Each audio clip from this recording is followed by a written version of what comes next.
Mga napapabalitaan at nakakatawang urban legends tungkol na sa mga Pinoy celebrities.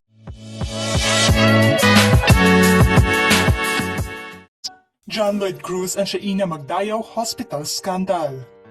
Naging maugong na usap-usapan noon taong 2010 ang napabalitang scandal di umano ng dating magkasintahang sina Shaina Magdayaw at John Lloyd Cruz. Base kasi sa umugong na kontrobersiya ng dating magkasintahan ay ang patungkol na sa vaginal lock incident at untangled scandal ng dating couple. Kasunod pa ng maugong na usap-usapan ang agarang pagdala sa aktres sa ospital nang nakatakip lamang daw ito ng kumot dahil ayon sa bali-balita noon, nahubot-hubad ang aktres nang dalhin ito sa ospital.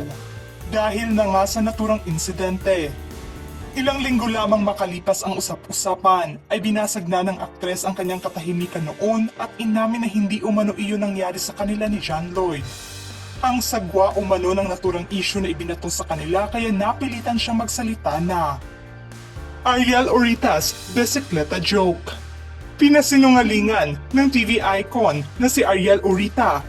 Ang chismis at urban legend noon patungkol na sa sinabi niya on-air ng linyang sa ikauunlad ng bayan, bisikleta ang kailangan. Hango ito at may pagkakapareho sa slogan na gamit ng gobyerno noon ni President Ferdinand Marcos, ang sa ikauunlad ng bayan, disiplina ang kailangan. Ayon sa napabalitang ulat ay pinadakip umano siya at pinagbisikleta ng buong araw sa Camp Crame bilang parusa. Sinagot naman niya ito ng diretsyo at pinabulaanan na isang urban legend lamang ito. Hindi umano iyon nangyari dahil nang lumabas ang balitang ito ay may hosting event umano siya at paano naman daw niya ito pagsasabayin. Nilinaw din niya na wala umano siyang lakas na sabihin ito sa live television dahil ng mga panahong iyon ay martial law.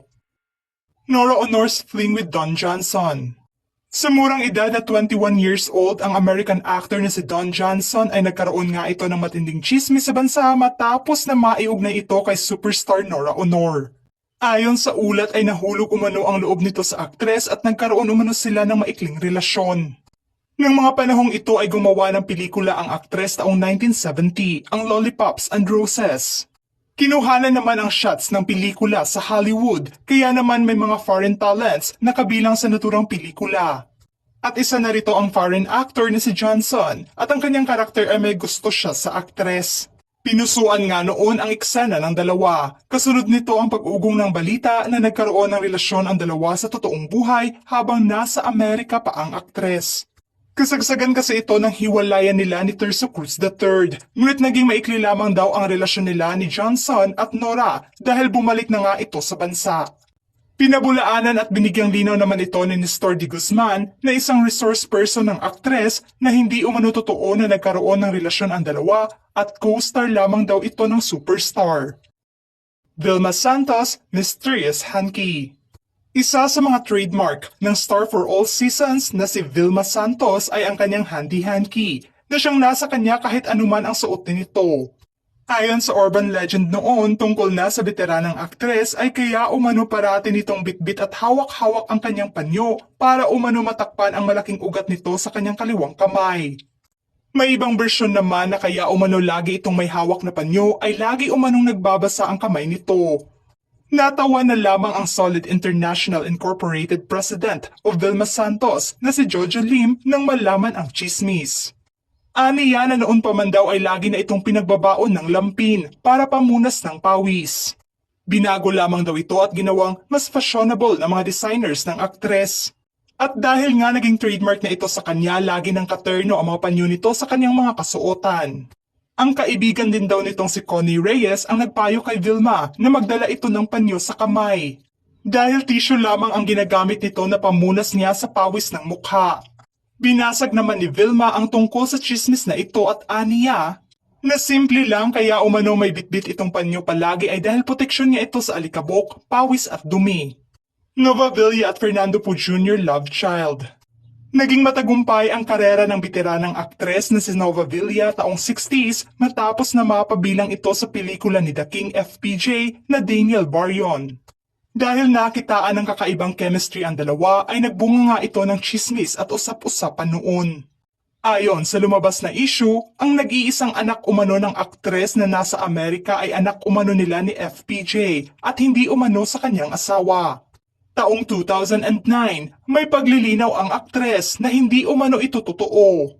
Tunay na may anak sa labas ang aktor, ngunit hindi umano sa kanya kundi sa dating aktres na si Ana Marin.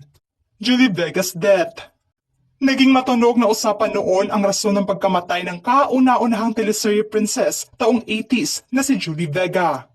Pumanaw nga ito noong 1985 sa edad na 16 years old sa hindi malaman at misteryosong sakit. Kaya naman halo-halong espekulasyon ang nabuo ng mga taga-suporta nito at anila, isang Spanish na multo umano ang sumanib sa aktres habang ginagawa nito ang pelikulang Lovingly Yours. Sa isang liblib na probinsya at isa ito sa rason kung bakit namatay ang aktres. Ngunit nilinaw naman ito kaagad ng pamilya ng aktres at ibinunyag na dahil umano sa komplikasyon. Ang pananakit ng paa nito at kondisyon nitong sclerosis at sinabayan pa ng heart attack at pneumonia. Kaya namatay ito at hindi umano sinaniban ng kung anong masamang espiritu. Richard Gomez, light bulb, scandal. Naging sentro din ng chismis noon ang issue at scandal ni Richard Gomez kay Jaime Zobel de Ayala na isang negosyante taong 80s. Ayon sa chismis, ang aktor umano ay isang bayaran at lover. Nang nakipagtalik umano ang aktor ay pinasok umano ni Zobel ang bumbilya sa private part ng aktor dahilan ng agarang pagsugod nito sa emergency room. Hirit pa ng ilan na hindi umano ito totoo dahil sa yaman ba naman ng mga Ayala ay hindi umano mumurahing bumbilya ang gamit nito at isa pa ay masaya umano ito sa buhay niya kasama ang kanyang pamilya at wala umanong panahon na gumawa ng skandalo at sirain ang pangalan nila. Lucy Torres Gomez, Kleptomaniac issue. Sobrang matunog ng pangalan noon ni Lucy Torres dahil nasa chismis na lumabas na kawatan umano ito. Ginulat nga nito ang lahat dahil nasa naturang kontrobersiya. Unang lumabas kasi ito sa blind item ng political section ng The Manila Standard noong 2004. Kung saan itinuro ng karamihan na si Lucy Torres ang tinutukoy ng blind item. Kasunod pa ito ng issue ng palihim umano itong nagpakonsulta sa kanyang doktor. Dahil nasa bigla-bigla na lang nitong pagkuha ng mga gamit, kabilang pa ang animoy ebidensya kung saan nakunan sa video ang pagkuha at pagsalisin nito ng mga gamit. Nilinaw naman ito ni Lucy na hindi umano totoo na isa siyang kleptomaniac at pinatotohanan naman ito ng mismong store kung saan nakunan ang aktres ayon sa ulat at binigyang linaw na wala umanong insidente ng shoplifting at isa umanong top customer nila si Lucy. Pinundo naman ng manager ni Richard Gomez ang asawa ni Lucy na tila direkta ang isyu sa planong pagtakbo noon ng aktor sa Senado. Alice Dixon and Robinson's Snake Man. Sobrang pinag-usapan nga noon ang balibalita ng ahas umano na namamalagi sa Robinson's Mall. Ayon sa chismis, half human at half snake umano ito at ang ulo nito ay ang anak mismo ng business tycoon na nagmamay-ari ng mall.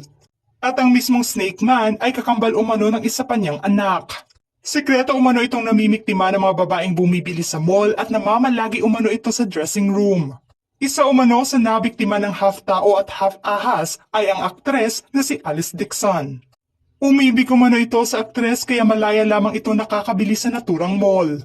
Tinuldukan umano ito ng may-ari at inamin na wala siyang kambal na anak. Gretchen Barreto, Elevator Incident. Taong 2004 ay nagkaroon di umano ng issue si Gretchen Barreto tungkol na sa pagpapalayas sa kanya ng may-ari ng RCBC building sa Makati. Nangyari umano ito sa elevator mismo ng building. Ayon sa chismis, dumating si Greta sa naturang building dahil may regular na spa schedule ito. Nang makasakay na ito sa elevator kasama ang kanyang mga bodyguards at may isa pang matanda na nakasakay at kasabayan nila. Sinabihan umano ni Greta ang kanyang mga bodyguards na palabasin ang matandang babae. Ngunit sumagot umano ang matandang babae at sinabihan si Greta na social climber ito at ito umano ang lumabas sa building niya. Ayon sa chismis, ang nakasabayan nitong babae sa elevator ay ang panganay na anak daw ng may-ari ng building dahil doon ay banned na umano si Greta sa naturang building.